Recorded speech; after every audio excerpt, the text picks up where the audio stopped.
రాజులు మొదటి గ్రంథము 13వ అధ్యాయము. అంతటా దైవజనుడైన ఒకడు యెహోవా చేత సెలవునుంది యూదాదేశము నుండి బేతేలునకు వచ్చెను. ధూపము వేయుటకై యరొబాము ఆ బలిపీఠమునొద్ద నిలిచియుండగా ఆ దైవజనుడు యెహోవా ఆజ్ఞ చేత బలిపీఠమునకు ఈ మాట ప్రకటన చేసెను. బలిపీఠమా, బలిపీఠమా, యెహోవా సెలవిచ్చినదేమనగా, దావీదు సంతతిలో యేషీయా అను నొక శిశువు పుట్టును. నీ మీద ధూపము వేసిన ఉన్నత స్థలం యొక్క యాజకులను అతడు నీ మీద అర్పించును. అతడు మనుష్య శల్యములను నీ మీద దహనము చేయును. ఈ బలిపీఠము బద్దలైపోయి దాని మీదనున్న బుగ్గి ఒలికిపోవుటయే యెహోవా ఇచ్చు సూచన అని చెప్పి ఆ దినమున ఆ ప్రవక్త సూచన ఒకటి ఇచ్చెను. బేతేలునందున్న బలిపీఠమును గూర్చి ఆ దైవజనుడు ప్రకటించిన మాట రాజైన యరొబాము విని బలిపీఠము మీద నుండి తన చెయ్యి చాపి వానిని పట్టుకొనుమని చెప్పగా అతడు చాపిన చెయ్యి ఎండిపోయెను. దానిని వెనుకకు తీసుకొనుటకు అతనికి శక్తి లేకపోయెను. మరియు యెహోవా సెలవు ప్రకారము దైవజనుడిచ్చిన సూచన చొప్పున బలిపీఠము బద్దలు కాగా బుగ్గి దాని మీద నుండి ఒలికిపోయెను. అప్పుడు రాజు, నా చెయ్యి మునుపటి వలె బాగగునట్లు నీ దేవుడైన యెహోవా సముఖమందు నా కొరకు వేడుకొనుమని ఆ దైవజనుని బతిమాలు కొనగా దైవజనుడు యెహోవాను బతిమాలు కొనెను. గనుక రాజు చెయ్యి మరలా బాగై మునుపటి వలె ఆయెను.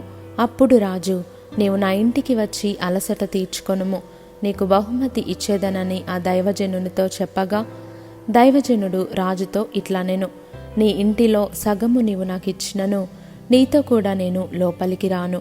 ఈ స్థలమందు నేను అన్నపానములు పుచ్చుకొనను. అన్నపానములు పుచ్చుకొనవద్దనియు నీవు వచ్చిన మార్గమున తిరిగిపోవద్దనియు యెహోవా వాక్కు చేత నాకు సెలవాయనని రాజుతో అనెను. అంతటా అతడు తాను బేతేలునకు వచ్చిన మార్గమున వెళ్ళక మరి ఒక మార్గమున తిరిగిపోయెను. బేతేలులో ప్రవక్తయగు ఒక ముసలివాడు కాపురముండెను. ఇతని కుమారులలో ఒకడు వచ్చి బేతేలులో దైవజనుడు ఆ దినమున చేసిన క్రియలన్నిటినీ అతడు రాజుతో పలికిన మాటలన్నిటినీ తమ తండ్రితో తెలియజెప్పగా వారి తండ్రి అతడు ఏ మార్గమున వెళ్ళిపోయెనని వారిని అడిగెను. అంతటా అతని కుమారులు యూదా దేశంలో నుండి వచ్చిన దైవజనుడు ఏ మార్గమున వెళ్ళిపోయినది తెలిపిరి. పిమ్మట అతడు తన కుమారులను పిలిచి నా కొరకు గాడిదకు గంత కట్టుడని చెప్పగా వారు అతని కొరకు గాడిదకు గంత కట్టిరి.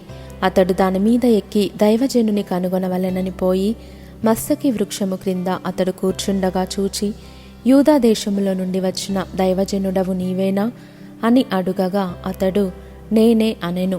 అప్పుడు అతడు నా ఇంటికి వచ్చి భోజనము చేయుమనగా అతడు నేను నీతో కూడా మరలి రాజాలను, నీ ఇంట ప్రవేశింపను, మరియు నీతో కలిసి ఈ స్థలమందు అన్నపానములు పుచ్చుకొనను. నీవు అచ్చట అన్నపానములు పుచ్చుకొనవద్దనియు నీవు వచ్చిన మార్గమున పోవుటకు తిరగవద్దనియు యెహోవా వాక్కు చేత నాకు సెలవాయనని చెప్పెను. అందుకతడు నేనును నీ వంటి ప్రవక్తనే, మరియు దేవదూత యొకడు యెహోవా చేత సెలవు పొంది అన్నపానములు పుచ్చుకొనుటకై అతని నీ ఇంటికి తోడుకొని రమ్మని నాతో చెప్పనని అతనితో అబద్ధమాడగా అతడు తిరిగి అతనితో కూడా మరలిపోయి అతని ఇంట అన్నపానములు పుచ్చుకొనెను. వారు భోజనము చేయుచుండగా అతనిని వెనుకకు తోడుకొని వచ్చిన ఆ ప్రవక్తకు యెహోవా వాక్కు ప్రత్యక్షమాయెను. అంతటా అతడు యూదా దేశంలో నుండి వచ్చిన దైవజనుని పిలిచి, యెహోవా ఈలాగున ఆజ్ఞ ఇచ్చుచున్నాడు, నీ దేవుడైన యెహోవా నీకు ఆజ్ఞాపించిన దానిని గైకొనక ఆయన సెలవిచ్చిన నోటి మాట మీద తిరుగబడి నీవు వెనుకకు వచ్చి నీవు అచ్చట అన్నపానములు పుచ్చుకొనవలదని ఆయన సెలవిచ్చిన స్థలమున భోజనము చేసియున్నావు గనుక నీ కళేబరము నీ పితరుల సమాధిలోనికి రాకపోవునని ఎలుగెత్తి చెప్పెను. అంతట వారు అన్నపానములు పుచ్చుకొనిన తరువాత అచ్చటి ప్రవక్త తాను వెనుకకు తోడుకొని వచ్చిన ఆ ప్రవక్తకు గాడిద మీద గంత కట్టించెను. అతడు బయలుదేరి మార్గమున పోవుచుండగా ఒక సింహము అతనికి ఎదురుపడి అతని చంపెను. అతని కళేబరము మార్గమందు పడియుండగా గాడిద దాని దగ్గర నిలిచియుండెను. సింహమును శవము దగ్గర నిలిచియుండెను. కొందరు మనుషులు ఆ చోటికి వచ్చి శవము మార్గమందు పడియుండుటయు సింహము శవము దగ్గర నిలిచియుండుటయు చూచి ఆ ముసలి ప్రవక్త కాపురమున్న పట్టణమునకు వచ్చి ఆ వర్తమానము తెలియజేసిరి.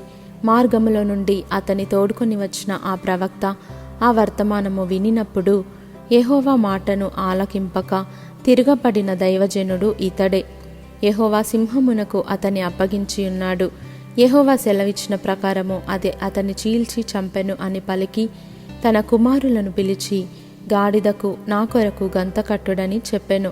వారు అతని కొరకు గంత కట్టినప్పుడు అతడు పోయి అతని శవము మార్గమందు పడియుండుటయు గాడిదయు సింహమును శవము దగ్గర నిలిచియుండుటయు సింహము గాడిదను చీల్చివేయక శవమును తినక యుండుటయు చూచి దైవజనుని శవము ఎత్తి గాడిద మీద వేసుకొని తిరిగి వచ్చెను. ఈ ప్రకారము ఆ ముసలి ప్రవక్త అంగలార్చుటకును సమాధిలో శవమును పెట్టుటకును పట్టణమునకు వచ్చెను.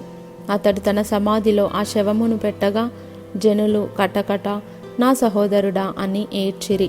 మరియు ఇతడు సమాధిలో శవమును పెట్టి నేను మరణమైనప్పుడు దైవజనుడైన ఇతడు పెట్టబడిన సమాధిలో నన్ను పాతిపెట్టుడి, నా శల్యములను అతని శల్యము దగ్గర ఉంచుడి.